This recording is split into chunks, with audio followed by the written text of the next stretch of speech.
si se ve la pantalla y si me veo yo. Sí, sí se ve. Bueno, vamos a iniciar. Entonces, la verdad que yo soy el coordinador académico de la agrupación. Entonces, hoy me he presentado 855.000 veces. Pero me voy a presentar una vez más para los que recién ingresan, porque vi que había personas que recién iban a ingresar a las clases, que no hay ningún problema. Soy Alfredo Castro, estudiante de la carrera de medicina, curso el séptimo ciclo de la carrera. Eh, He sido ayudante en distintas materias y hoy, y este SIT, voy a impartir la clase de semiología. Vamos a iniciar el día de hoy con una clase bastante breve e introductoria, que es las generalidades de la semiología. ¿Qué podemos decir de, en cuanto a semiología, que es la base de la medicina? ¿No? Nosotros, como hace un rato César se los estaba comentando, nosotros con esto vamos y damos el diagnóstico ahí. En ciertos casos, solo con semiología se consigue un diagnóstico y en la mayoría de sus casos, que es acompañado obviamente con las pruebas de laboratorio, con imagenología, eh, acompañado de pruebas diagnósticas, como podríamos decirlo generalizando. Eh, la semiología es la parte de la medicina, porque muchos dicen que es solo la medicina o es solo ver pacientes. No, semiología es ver los signos y síntomas del paciente, no solo en una consulta, sino también tú lo ves en una cirugía, ves cómo va reaccionando el paciente, tú le vas poniendo una medicación y ves que se le llega a erizar la piel. Todo eso son signos y síntomas que nosotros se les puede presentar a nuestros pacientes. Entonces, desde ahí iniciamos con lo que podemos puntualizar que es semiología. Esto proviene de las siglas Semellon, que es signo, y logos, que es estudio. Entonces nosotros podemos conceptualizar a la semiología como el estudio de los signos, ¿no es cierto? Nosotros, mediante el estudio de los signos, como lo podemos decir así en breves palabras, que no es solo eso, es lo que nos permite, nos faculta a nosotros poder identificar las diversas manifestaciones patológicas que presentan los pacientes, porque nosotros aquí lo que tenemos que ver es lo patológico, porque normalmente a nosotros no se nos presenta ni una erupción, ni nada por el estilo, ni disnea, que es la falta de aire, ni nada por el estilo, porque estamos totalmente saludables. Pues por eso se dice que nosotros buscamos observar o identificar las manifestaciones netamente patológicas, que es lo que nosotros tenemos que tratar. Mami. ¿Una pregunta? Pueden interrumpir en cualquier momento, chicos, por si acaso. Sabes que Alfredo repite. Eso sí, yo voy a bastante interactuar con ustedes. Digo, ya mismo les digo para que participen dos, tres personas, pero es algo chévere, crean. Entonces, la semiología médica, podemos decir que tiene como objetivo eh, identificar los síntomas de enfermedades o de patologías. Hay que tener en claro la diferencia entre signo y síntoma, porque muchas personas saben o piensan que saben qué es y en realidad están erradas. Me podrían, a ver, ¿dónde está la lista de participantes? Para ver a quién nombramos y que nos, hoy pusieron puros puntitos para que yo no pueda nombrarlos. Un puntito, 3 puntos. Ahí vamos a nombrar a Cristian Castro Trujillo, que salió al azar. Mira, Cristian Castro puede ser hasta mi primo. Está Cristian Castro. Sí, Hola. hola, No buenos tengan días. miedo, chicos, no tengan miedo porque es algo que aquí venimos a aprender. Hola. Hola, ¿Sí me oyes? sí, sí la escucho. Se oye súper bajito. A ver, ¿me podrías decir para ti qué es un signo y qué es un síntoma? Que ya los voy a explicar, pero quisiera saber de tu conocimiento, como todo el Eh, mundo en general, ¿qué sabes? un signo sería lo que yo puedo ver al paciente Ya, y el síntoma sería lo que el paciente siente. ya, muy bien. Aparte de que está la copia por si acaso, pero bueno, exactamente. Nosotros podemos decir que es un síntoma, déjenme minimizar esto porque está en medio de la pantalla.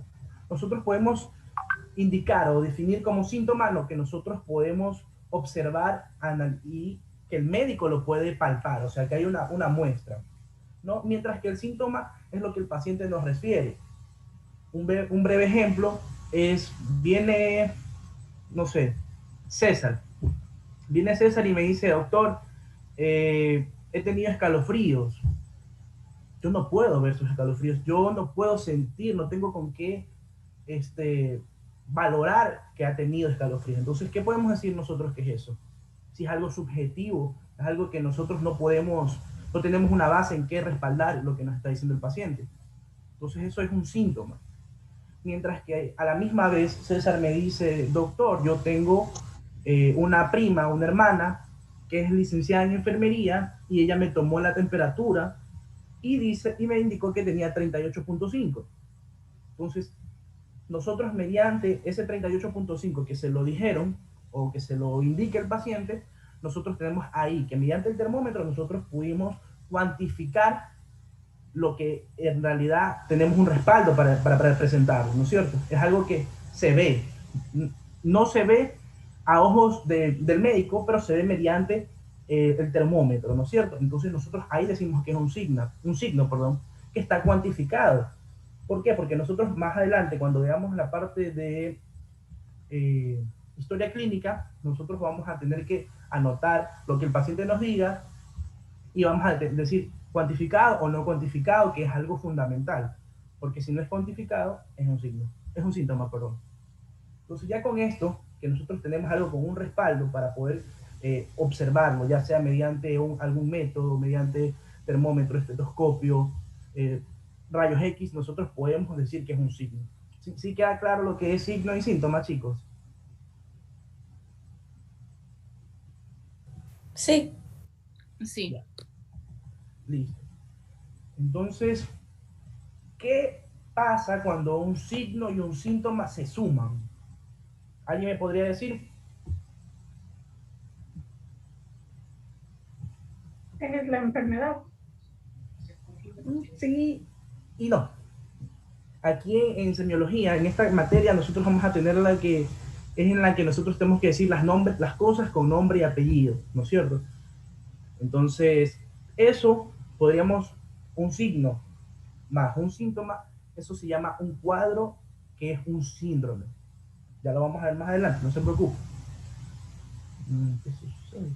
A ver, ahí está. Ya, perdón, que estaba en mi cabeza eso y no en las diapos, ¿no? Lo que les acabo de decir, un signo y un síntoma unidos son, un síndrome. O sea, ¿qué podemos definir a un síndrome? Ya sea un síndrome coronario, un síndrome hipertensivo, un síndrome nefrótico, nefrítico, es un conjunto de signos y síntomas que van y te dan un lineamiento clínico para el diagnóstico.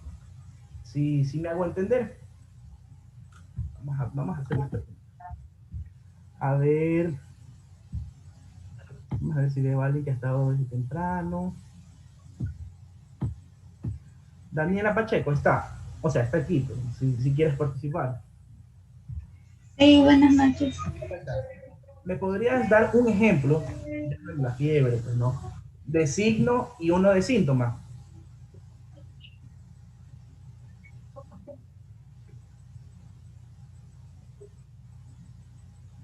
¿Qué? ¿Una enfermedad? No, un ejemplo de signo, así, algo que tú puedas observarlo, palparlo en el paciente. No sé, qué sé yo, una úlcera, un moretón. Ya, exactamente, un moretón, un hematoma, todo eso. Por ejemplo, llega el paciente y me dice, doctor, mire esto, está sin el brazo, mire esto, tengo rojo. Ya eso podemos decir que es un eritema, ¿ya? No solo es, o sea, el ejemplo les puse el de la fiebre, ¿no? Pero también, por ejemplo, en la actualidad nosotros estamos viviendo, palpando lo que es el COVID. El primer signo, la disnea. ¿Cómo tú sabes que es un es un signo, porque tú lo puedes ver al paciente agitado, que no puede respirar bien, no tiene una buena ventilación, y coges el estetoscopio, tú clic, lo pones al paciente y vas a escuchar en las bases pulmonares la fuerza que hace el paciente para respirar. ¿Ya vieron bioquímica? Entonces, vemos el paciente que viene un paciente amarillo ya. Eso, ¿cómo se llama? Ictericia. Icterismo. Entonces, viene el paciente ictérico y tú tienes que, ojo, verlo. Paciente amarillo, este, ya sé que eso es un signo, porque yo lo puedo ver sin necesidad de ningún método, ¿no es cierto? Entonces, eso es un signo. La palidez, que venga con los pies hinchados, ya también se lo pueden decir médicamente, edematizado. Todo eso son signos, síntomas.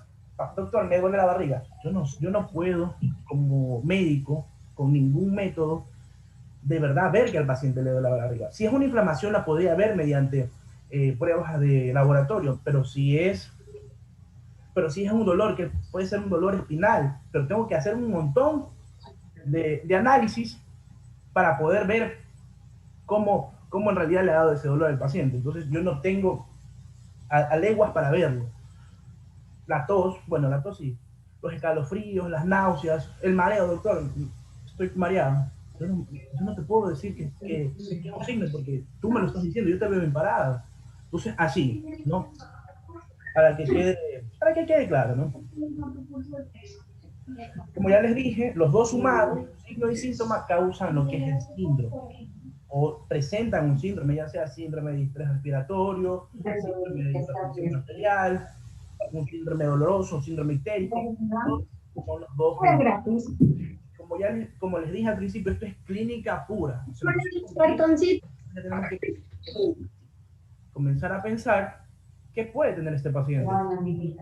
Entonces, ya tenemos que comenzar a pensar, claro, la semiología, el conocimiento de semiología, de los signos y síntomas, tiene que ir de la mano de un conocimiento clínico. O sea, lo que ustedes van a ver en fisiopato, en medicina interna, a futuro, tiene que ir de la mano con los dos. Los tipos de síntomas que se presentan son síntomas generales, específicos, síndromes patognomónicos, que ya deben saber esa palabra porque aquí en medicina se utiliza demasiado. ¿No es cierto? Hola, chicos. Ya. Entonces así. Por ejemplo, soplador azul, morada, rosada, enfisema. Entonces son cosas que tú ya lo comienzas a ver y tú ya tienes que comenzar a pensar en una línea clínica, ¿qué tendrá este paciente? Para eso hay que estudiar. Entonces, todo esto en conjunto nos va a llevar a lo que es el diagnóstico, que es lo que nosotros necesitamos llegar, porque tenemos que diagnosticar para poder tratar. Entonces, claro que esto acompañado de la clínica, con los métodos diagnósticos, pero con poco a poco nosotros vamos a ir aprendiendo cómo poder diagnosticar. Vamos a pasar al siguiente.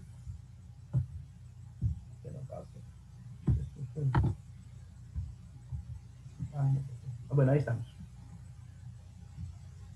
Sí, estamos bien. Sí, estamos bien. Los componentes del estudio semiológico son componentes que ustedes en su ciclo, en estos momentos, tienen que tatuárselos. Tienen que tatuárselos, o sea, es una exageración, pero tienen que aprendérselos como el Padre Nuestro o como su nombre y apellido. ¿Por qué? Porque esta estructura que yo les he puesto como un gusanito de un lado a otro, con flechitas, va a servirles para dar su diagnóstico y su tratamiento. Entonces, hace un rato César les comentaba cómo alinearse a un tratamiento, cómo alinearse a solo pensar en una enfermedad con solo verla, la anamnesis. ¿Alguien me puede decir qué sabe o qué significa anamnesis? Vamos a jugar, vámonos a lo último.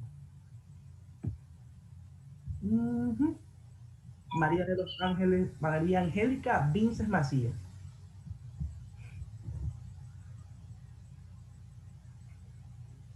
¿Está María Angélica?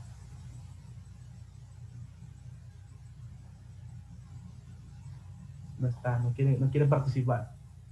Son las preguntas que se realizan al llenar una historia clínica. Al paciente, específicamente al paciente. Muy bien, me parece muy bien. Es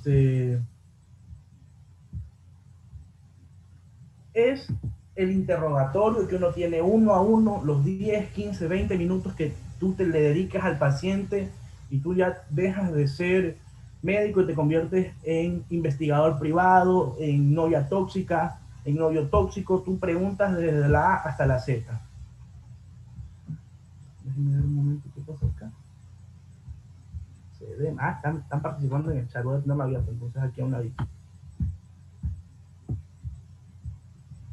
La anamnesis es un conjunto de preguntas que uno le hace al paciente para nosotros saber o alinearnos a un diagnóstico o a un pensamiento clínico.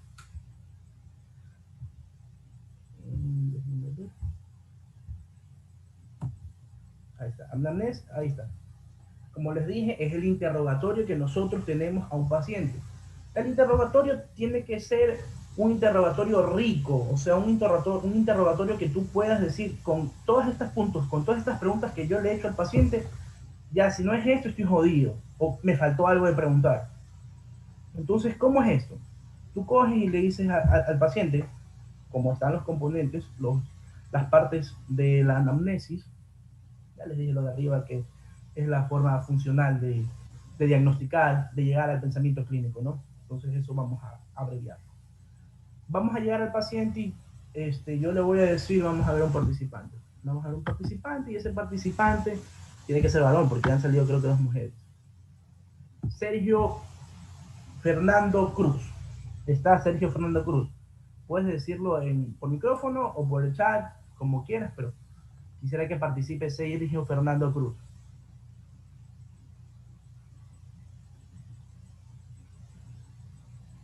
¿Está? Ya sé. Chuta, no quiere participar. Bueno, nosotros comenzamos con los datos personales. Viene y tú le dices a la señora Juanita Pérez y Casa Bustamante, tú le anotas los nombres. Señora, ¿cómo se llama? Fulana de tal. ¿Cuántos años tiene? Tanto. ¿Tiene esposo? Si no, soy viuda, casada, soltera, divorciada, estado civil, lo que se le pregunta. Usted viene y le pregunta, ¿dónde vive? Usted tiene agua, tiene servicios básicos, vive con su hijo, tiene perros. Todo ese conjunto de preguntas que yo en estos momentos se los estoy haciendo son primordiales para ir a un diagnóstico, a un pensamiento clínico, ¿no? Vamos a pasar a lo que son los datos personales para hacer esto de la historia clínica, que es un complemento de preguntas, de datos, lo que es la historia clínica, por si les preguntan a sus profesores, que tiene que ser una pregunta que se les van a hacer, es un compendio de datos del paciente, con signos, síntomas, cosas referidas por el paciente, cosas que refieren los familiares del paciente. Entonces, eso. Esta historia clínica, que es la anamnesis, tú le vas preguntando y vas anotando, le vas preguntando y vas anotando. Entonces, esto tiene que ser claro, tiene que ser preguntas concisas. Tú no le vas a preguntar, oiga, ¿y usted come helado? No, esas cosas no. Bueno, si es porque el paciente tiene algún síntoma digestivo, quizás, ¿no? Porque sea intolerante a la lactosa. Pero cosas fundamentales, ¿no? Con un orden lógico. O sea, yo no me voy a decir señora, usted está ¿cuál es su estado civil? Y me voy a saltar bueno, y usted tiene perros, el ejemplo, ¿no? Entonces, tiene que ser con un orden lógico. Yo ya le pregunto por el esposo, pregunto familia, vive con familia, dónde vive, ya si ya me dice vivo en, no sé, ¿dónde puede vivir? Monte Sinaí. Bueno, señora, su calle está asfaltada, tiene servicios de agua, de luz, de alcantarillado. Ahí, del sector social, del registro donde ella está ubicada, nosotros nos vamos a desemplayando en este tipo de preguntas, ¿no es cierto? De ahí, ¿qué más nosotros podemos hacer? Cuando ya sabemos que estamos haciendo las preguntas, recopilando datos, nosotros ¿qué tenemos que hacer? Con este interrogatorio que estamos comenzando, vamos a tener casi el 75 a 50% de diagnósticos para los pacientes, o diagnósticos diferenciales, o diagnósticos presuntivos, ¿ya? Que eso lo veremos en la próxima clase, los tipos de diagnósticos. Pero nosotros, algo fundamental para que tengan confianza, porque créanme que yo recuerdo que había muchos compañeros que decían, no, yo le pregunté al paciente tal cosa, hice la historia clínica, llegó el momento, llegó el doctor, y la paciente dijo otra cosa, y yo me gané el cero. Porque así es, de sus lecciones, por eso digo, tienen que aprenderse los componentes completitos, porque van a hacer lecciones, tareas, semana a semana, durante todo este semestre.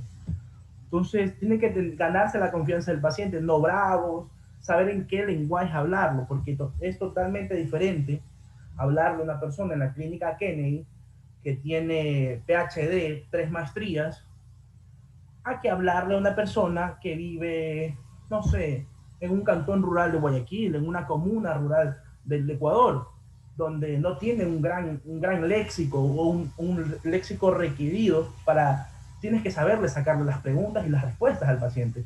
Entonces, hay que saber cómo, pues, ¿no? ¿A qué me refiero con esto? Es como dar una consulta en la Kennedy, como se los dije, o dar una consulta en la rural. Eso es saber cómo amarrar al paciente y que tengas la confianza de decirle, bueno, señora, ¿y cuál es su motivo de consulta? ¿Qué le pasa? ¿Por qué usted viene?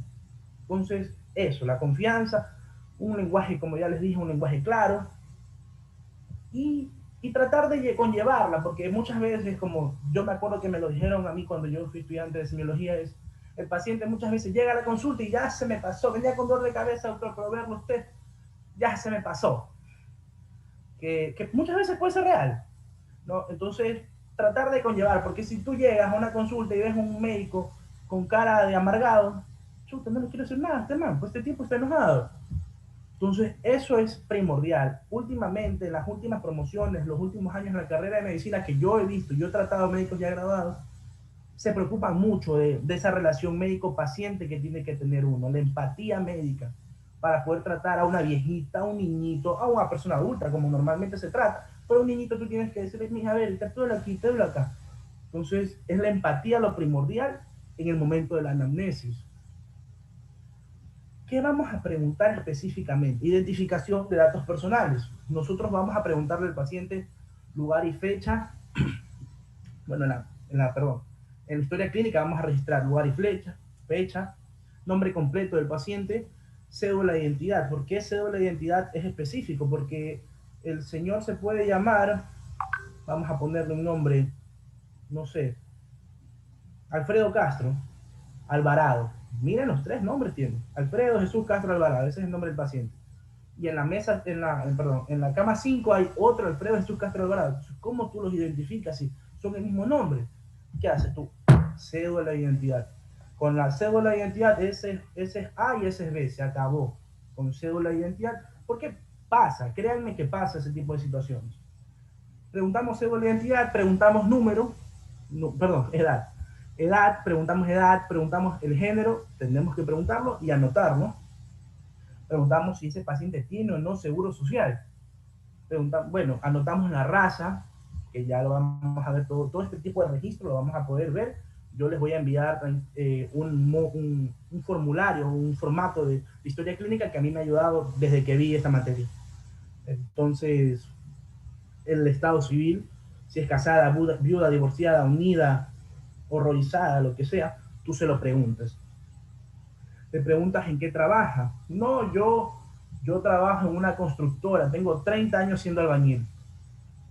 Entonces, viene 30 años de ser albañil, tú ya tienes eso. Viene con tos y disnea.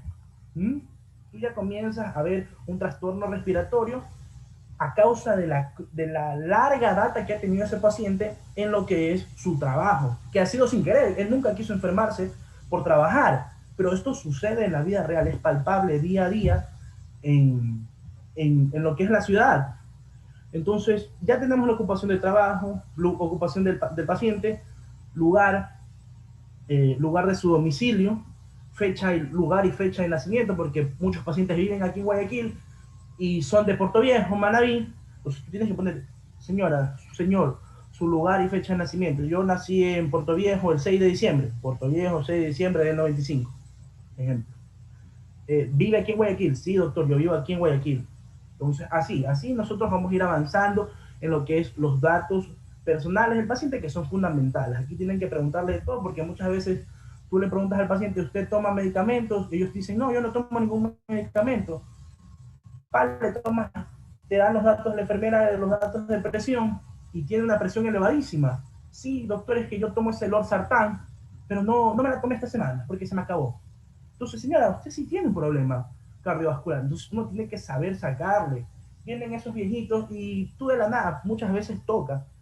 Tú ya lo ves viejito, tú puedes pensar que es diabético. Entonces, ¿qué haces? Él te dice, yo he tomado toda la vida, he tenido una mala alimentación, últimamente me he puesto flaquito, un trastorno metabólico. Entonces tú le preguntas, oiga, y cuénteme, ¿usted se levanta muchas veces al baño para orinar? Sí, doctor, a veces me tengo que hasta levantar del sueño a orinar. Entonces, ¿tú qué ya tienes? Nicturia. Un signo que tú sabes que el paciente lo tiene, porque te lo acaba de decir, él se levanta en las noches al baño. Él piensa que es algo normal, y en realidad no es algo normal que tú del sueño te levantes específicamente a orinar. Entonces son cosas que uno tiene que sacárselos con cuchara.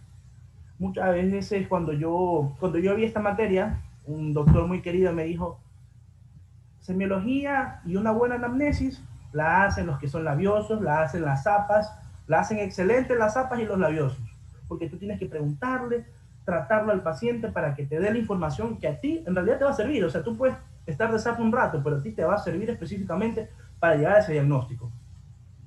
Vamos a la segunda parte, que es el motivo de consulta. ¿Qué hora es? Esperen un momento, que acaban de llegar mis papás. Voy a abrir la puerta.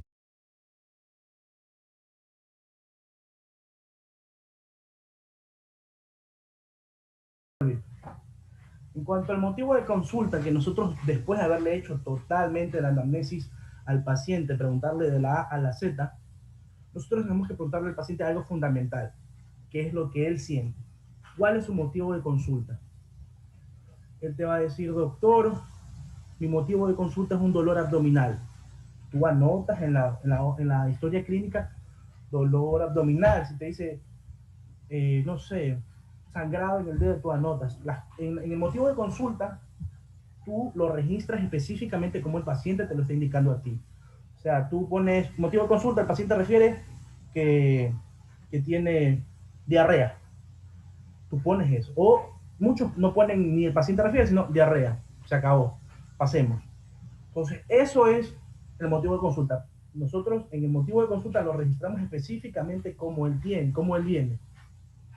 Viene con el doctor, me picó algo, doctor, me duele la cabeza, doctor, tengo tal cosa. No sé, estaba, no sé, trepándome el árbol y me cayó un coco. Alguna de ese tipo de cosas son los motivos de consulta y uno tiene que registrarlos específicamente como el paciente nos refiere. En los datos de la enfermedad actual, déjenme ver el tiempo, estamos bien. Aquí están los motivos de consulta y los datos de enfermedad actual. Esto nos ayuda a identificar a lo que el paciente nos indica, a identificar los síntomas, signos, a poderlos registrar de una manera correcta, individualizando al paciente, ¿no? El paciente dice dolor de cabeza, pues se anota dolor de cabeza. Muchas veces estas cosas que el paciente refiere nos dan casi el 50-70% del diagnóstico desde ahí. El resto de cosas, pues viene doctor, tengo estas manchas que me aparecieron en la cara, mire. Ese es el motivo de consulta, unas manchas, que el paciente refiere manchas en la cara. Pero tú comienzas a mandarle un conjunto de métodos diagnósticos, ya sea de laboratorio, o sorpresa, el paciente tiene lupus, y él llega por un signo de la enfermedad, pero termina teniendo todo ese trastorno. Entonces, es fundamental poder analizar y pensar lógicamente en lo que estamos preguntando, en lo que estamos tratando en el paciente.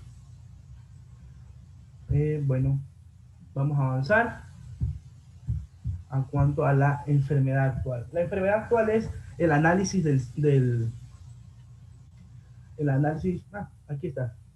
En cuanto al punto 3, enfermedad actual. La enfermedad actual es el análisis del síntoma que el paciente nos refiere, ¿no? Entonces tú le preguntas al paciente cuánto tiempo lleva con estas manchas, en el ejemplo de lupus que les acabo de poner. ¿Cuánto tiempo usted lleva con las manchas? Dice, doctor, llevo, no sé, 6 meses. ya es preocupante, porque esto va avanzando, es una enfermedad que avanza. En la localización te dice, bueno, en la cara específicamente, porque tú lo puedes ver. En la intensidad, si es un dolor, más adelante les voy a indicar lo que es la escala del dolor, los factores que agravan, los factores que hacen que te duela, que no te duela, síntomas asociados. Doctor, yo tengo gripe, tengo tos y tengo disnea. Chévere. Eso ya está, eso ya es un síndrome, un conjunto de signos y síntomas. Doctor, yo tengo tos, escalofríos, tengo fiebre, tengo que me duelen los pulmones, camino y no puedo respirar. Entonces nosotros ya tenemos que pensar una neumonía, algo parecido, ¿no? Este tipo de cosas son fundamentales para lo que son los pacientes. Aquí está lo que les decía, la escala del dolor. La escala del dolor, que es fundamental para lo que es la evaluación de la enfermedad actual, es lo que nosotros podemos decir que el dolor es una sensación, una molestia que el paciente nos refiere, ¿no? En el interrogatorio, lo que es Alicia, que está ahí resaltado en rojo, lo tiene que haber visto mínimo en Facebook, porque siempre todo el mundo anda revisando en Facebook este tipo de cosas. Entonces, alguien me puede decir, Carla Carrillo, a ver si podemos conversar con Carla Carrillo para que nos diga qué piensa que es el acrónimo de Alicia. Hola, Hola, ¿cómo estás? la verdad que no tengo idea de qué. ¿Nunca lo has visto? No, nunca lo he visto. Ya, es algo que en la realidad sale en todas las redes sociales, en TikTok, donde está todo el mundo. ¿Puedo yo? ¿Puedo también decir yo? Dígalo, que lo sepa que lo diga. A de antigüedad, L de localización, I de intensidad, C de comunicantes, I de irrigación y A de atenuación. Listo. Perfecto, exactamente eso. Ya lo vamos a explicar despacito, uno por uno, pero exactamente eso es. Lo que ven a un lado, que dice urente, que dice sordo, que dice pulsátil, es el tipo del dolor. El paciente viene y te dice, doctor, me duele aquí, es como un hincón, cólico. Doctor, aquí me duele y me late. Entonces tú ya sabes que es un dolor pulsátil. ¿Sí me entienden? Un dolor lacerante porque se cayó en una moto. Iba a comprar otro pueblo y se cayó en una moto. Dolor lacerante porque se remanó, pues poco y más.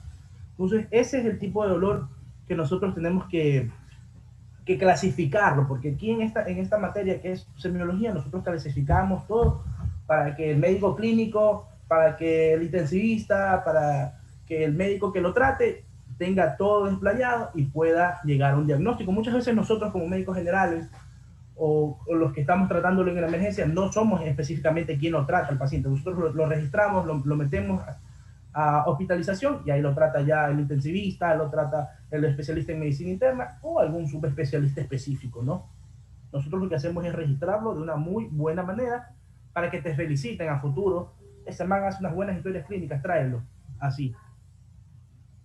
Entonces, en cuanto déjenme ver, Alicia, aquí está Alicia, y es la A de antigüedad o comienzo. Don Juan, ¿hace cuánto usted tiene este dolor? 2 meses, doctor. Bacán. Tú anotas, dice, el paciente refiere que tiene dos meses de que ha tenido el dolor, ¿no es cierto? De incidencia del dolor. Localización. Doctor, me duele aquí abajo, en la boca del estómago, aquí en la boca del estómago. Ya, entonces tú ya tienes la localización. La intensidad, ahí es la escala del 1 al 10. Tú vienes y la típica... Tú le haces la típica pregunta del doctor. En la escala del 1 al 10, ¿cuánto es su dolor? Siendo 1 casi nada, y siendo 10 el dolor más grande que ha tenido en su vida. El paciente te dice 7, doctor. Muy bien, tú anotas con una intensidad en la escala del dolor de 7. De irradiación, tú le preguntas, ¿ese dolor está ahí? ¿Se mantiene específicamente ahí?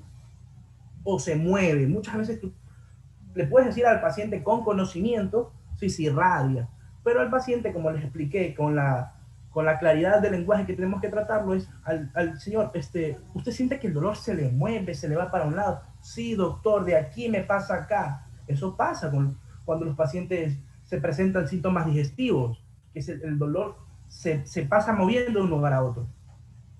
Atenúa o aumenta. Atenúa o aumenta es, señor, ¿qué hace que a usted el dolor le duela más y qué hace que el dolor le duela menos? No, doctor, a mí me duele más cuando me agacho. Entonces, ahí está. ¿Qué hace que le pare el dolor? No, doctor, cuando yo me acuesto ya no me duele, o cuando es disnea por una insuficiencia cardíaca congestiva. Doctor, yo me acuesto y ahí ya puedo respirar bonito, ya puedo dormir. Todos esos son los que causan, o lo que hay que ubicarlos para identificar el dolor, el síntoma, porque esto es necesario. Esto no solo puede utilizarse para el dolor, sino para todo signo y síntoma que presente nuestro paciente. Miremos la hora. Bueno, estamos bien, tenemos todavía 20 minutos. A ver. En cuanto a lo que es, muchas veces con Alicia hay que hacer otras preguntas, como que la frecuencia, cuánto te duele, qué tan seguido te duele, la duración. No, doctor, a veces me dura, no sé, pues la palpitación del corazón me dura 2 segundos, 3 minutos. Ya se me pasa. Entonces tú ya tienes que ir anotándola y guardándola en tu mente para poder alinearte a un diagnóstico, a un pensamiento clínico. Síntomas asociados, es que yo me duele aquí un ratito, pero al ratito voy al baño a defecar diarrea. Entonces todos estos síntomas y signos asociados nos sirven, claro, identificarlos, nos sirven para después llegar a un diagnóstico, o a un diagnóstico presuntivo, así no sea el diagnóstico definitivo, ¿no? Al dolor, en cuanto a los dolores ya sabemos, ustedes ya lo tienen que saber, que pueden ser somáticos o viscerales. Todos estos son trasladados o comunicados por el eje espinotalámico lateral o espinoreticular, específicamente los dolores somáticos causados por traumas, por temperaturas extremas, inflamaciones, todos estos dolores que los pacientes de verdad no pueden tolerar casi más. Mientras que los viscerales, distensiones, inflamaciones, asimismo, isquemias, que son leves, pero igualmente el paciente los puede identificar. Vamos a continuar, a ver. Bueno, aquí está la vía del dolor, que eso ya se lo aprende creo que en neuro. Parte del diagnóstico, parte de la semiología es la inspección del paciente. Nosotros vamos a inspeccionarlo desde el cabello hasta la punta del dedo gordo del pie. Entonces, podemos decir que la inspección es revisar desde todas partes, color, tamaño, movimientos. Por ejemplo, aquí, ¿qué estamos viendo en el paciente? Nadie lo diga, déjenme preguntar. O si ya alguien lo sabe directo, que lo diga. Hola. Puede ser ictericia por la coloración de las escleras. Exacto, eso lo vemos a primera instancia cuando el paciente llega. Yo ya lo veo los ojos amarillos, ¿no? Gracias, María del Mar. Nosotros ya vemos al paciente que presenta solo con verlo. Eso es la inspección. Claro que ahí para ver la ictericia tenemos que inspeccionar palmas de las manos, los pies, pero ya es un punto a simple vista. Nosotros tenemos que inspeccionar a los pacientes. Entonces, aquí tenemos que revisarlo todo, tenemos que ver que no tenga ninguna malformación. Por ejemplo, aquí vemos el pectum excavatum, pectum carinatum. Vemos a la paciente que está en medio, que puede ser o una embarazada o una persona que tiene, ay, se me fue el nombre, ascitis, que tiene ascitis. ¿Alguien sabe lo que significa ascitis? Porque es algo que tienen que puntuarlo también en lo que es semiología. A ver, ¿alguien? Acumulación de líquido en la cavidad abdominal. Exactamente, acumulación de líquido en la cavidad abdominal. En el lado vemos un miembro inferior derecho con un edema periférico de extremidades inferiores con fobia, con signo de fobia o signo de Godet. No, todas estas cosas nosotros que tenemos que, si nosotros encontramos algo patológico, que esto es patológico pero congénito, lo que estamos viendo el pectum carinatum y el pectum excavatum, pero es patológico y nosotros tenemos que anotarlo porque eso es parte de la historia clínica. me salté palpación, pero ya vamos a ir a la palpación. La palpación, que es parte de todo este conjunto de procesos, podemos decir que es la parte fundamental del diagnóstico, es una parte fundamental de la semiología, porque es algo que nosotros como médicos palpamos 100% real, no fake, del paciente. Nosotros podemos ahí presentar, observar, o sea, sentir, palpar si el paciente tiene una hipertermia, hipotermia, si el paciente, que la forma que tiene, el tamaño, ya sea el tamaño de vísceras, la forma que tienen los pies, las extremidades. Como aquí les estamos viendo, en la palpación en cuello nosotros vamos a palpar lo que son las tiroides para ver si son grandes, si no normalmente no se deben sentir las tiroides. O sea, si tú las sientes, ahí está lo patológico. El pulso carotidio, si lo encuentras o no lo encuentras, si lo ves que está extremadamente notorio, tú ya puedes pensar que es una ingurgitación. Entonces tú ya todo ese tipo de situaciones tú las puedes ir anotando. Cuanto al tórax, se ve en la palpación, se ve muy poco. Tú puedes, lo que puedes ver es la elasticidad, cómo se expande.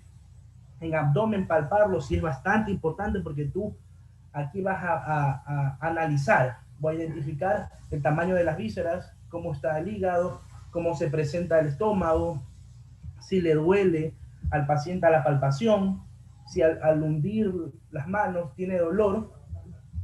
Entonces todo este tipo de cosas son fundamentales para el diagnóstico, ¿no? Aquí es lo que les digo, la palpación, que es la mayor técnica diagnóstica de semiología, o perdón, significativa.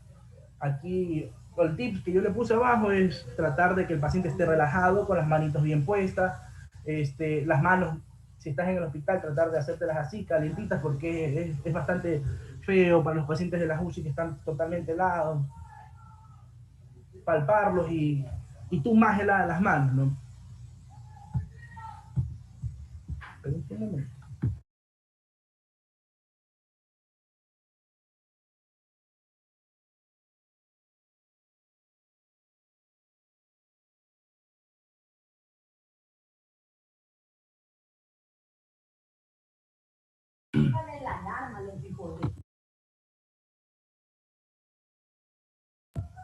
Perdón. Vamos a continuar con la percusión de nuestros pacientes. Esto consiste en la preparación o vamos a poder encontrar sonidos a raíz de golpes en nuestros pacientes. Esto más se va a dar en lo que es tórax y abdomen, que es fundamental porque tú tienes un tipo específico de sonido para cierta parte del abdomen y un tipo específico de sonido para la caja torácica. ¿Ya? ¿A qué me refiero con esto?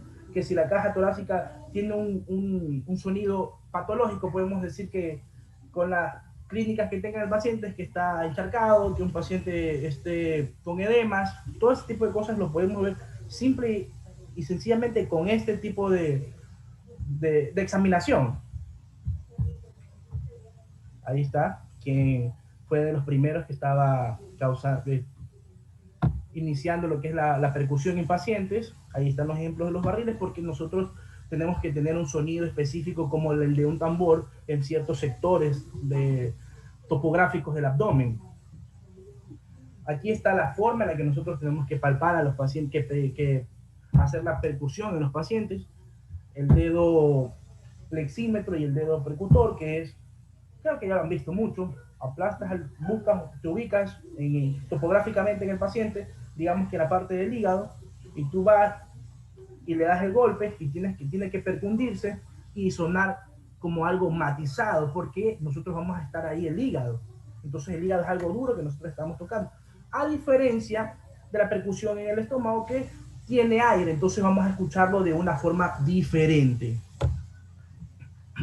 Aquí están los tipos de sonidos que vamos a encontrar en la percusión, que es el timpánico, que es el hipersonoro, cuando hay como les acabo de contar, cuando suena mucho, es porque hay aire, suena mucho, entonces hay mucho aire, entonces eso es un tórax enfisematoso.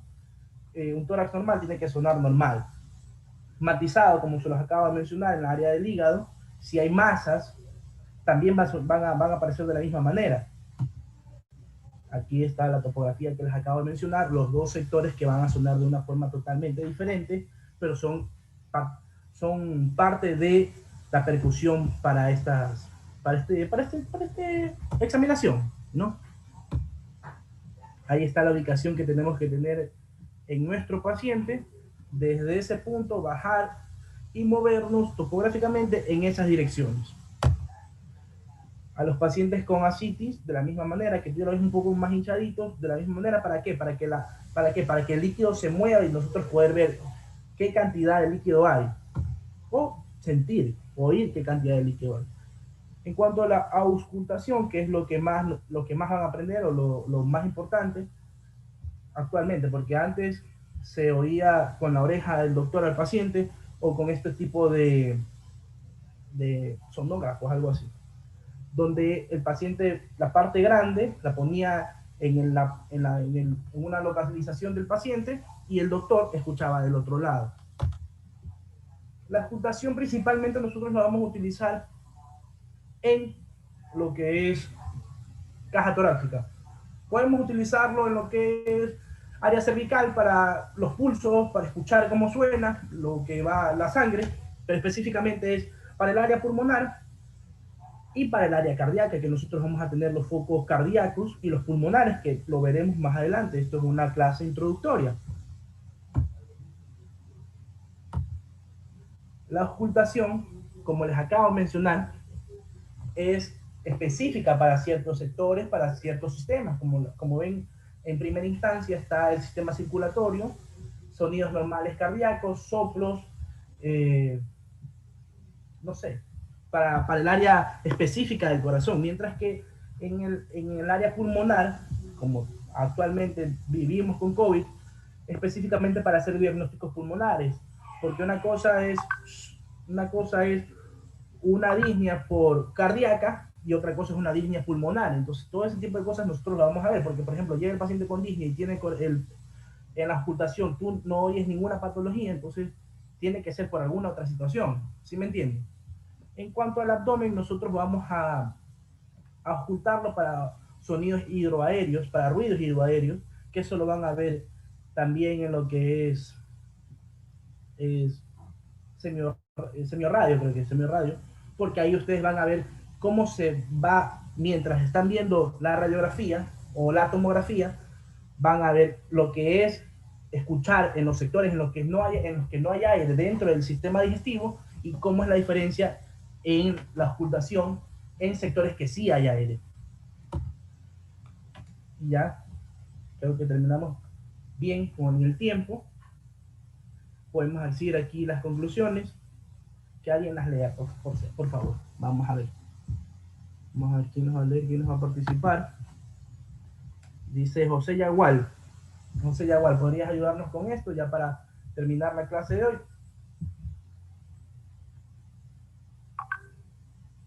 Hola, José, ¿estás ahí?